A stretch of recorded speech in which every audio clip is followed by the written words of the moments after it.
Hi and welcome back to Just Maria D. It is indeed Maria D, and I know that we haven't had a chat for a very long time, but before I decided to take a break from YouTube, I made a commitment to Amy over at the Crazy Carneys to do a collaboration with her and some other homeschoolers or home educators about why we decided to home educate. Now these stories are going to be in a playlist down below. Amy's channel is going to be listed down below, so please do check them out, because each and every homeschooler's, home educator's journey is going to be different. It is my experience that no two stories are ever the same. People come at the decision for very different reasons. We have been home educating for 20 years now. I have home educated my 5 children. My eldest is 24 and my youngest has just turned 12.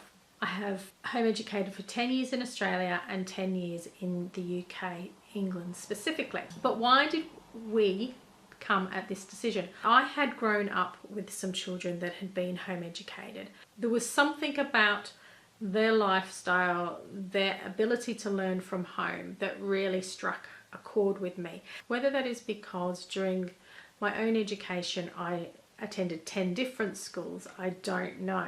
But I just remember meeting them and thinking, wow, that sounds amazing. So suppose that was the first seed that was planted for me as a teenager growing up. The second seed that was planted for me was when I went to university, I trained to be a primary school teacher. Now, the course that I did had lots and lots of practical elements to it, and we were able to choose lots of schools to go and visit and see. And I did, and I made a real effort to try and get around to as many different schools as I possibly could.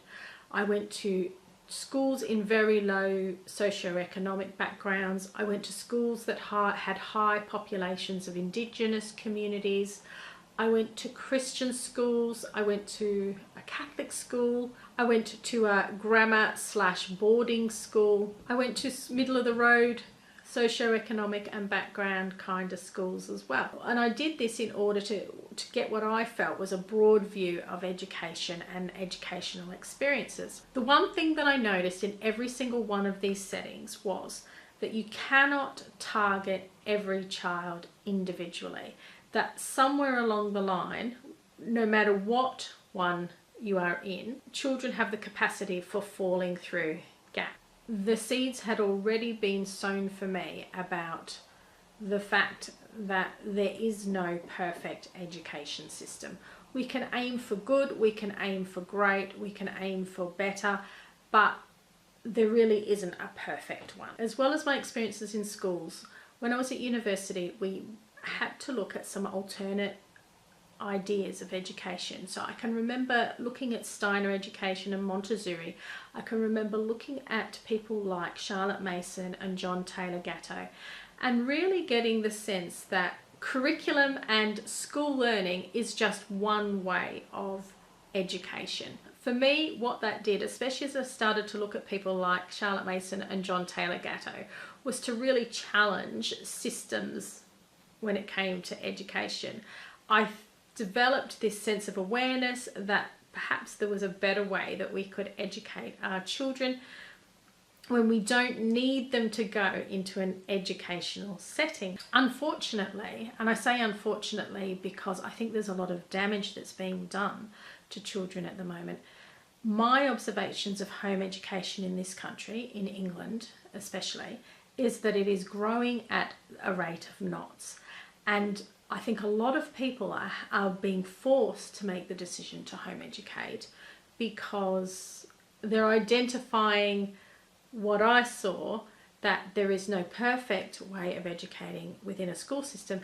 And unfortunately, the more we focus on curriculum and targets and grades and league tables, the less we're actually focusing on the children themselves. But for me, that wasn't why we came at it. We didn't come from a background of having had a negative experience with our children in the educational system, but I made the decision to home educate because of the positives that I saw in alternate education philosophy. I can remember very clearly as I held my firstborn child sitting there and thinking about the type of person that he would become and the types of opportunities that I would like to give him and the type of childhood that I would like to give him. And as I visualized a young man, I worked back with what might need to happen to achieve that. And for me, home education became a very natural thing to choose, because I wanted my children to have the kind of childhood that I had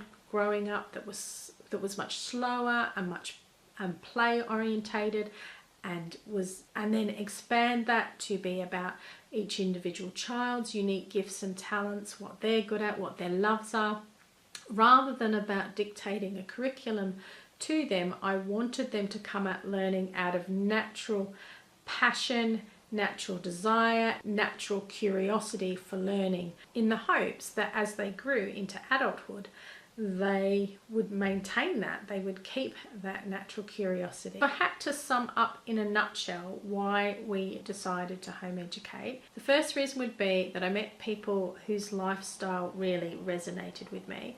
The second reason would be seeing that there was no perfect educational institutional setting, and that the third reason was having my mind open to alternate views of education and educational philosophy while at university. And the fourth would be knowing the types of opportunity and the types of childhood I wanted to provide for my children, and being able to make that happen through home education. I guess that's it. Please do check out the playlist down below. Please do check out the other participants, and thank you, Amy, for organising this collaboration. And thank you for watching, and I hope to chat soon. I've been Maria, you've been awesome, and I'll catch you on the flip side. Bye.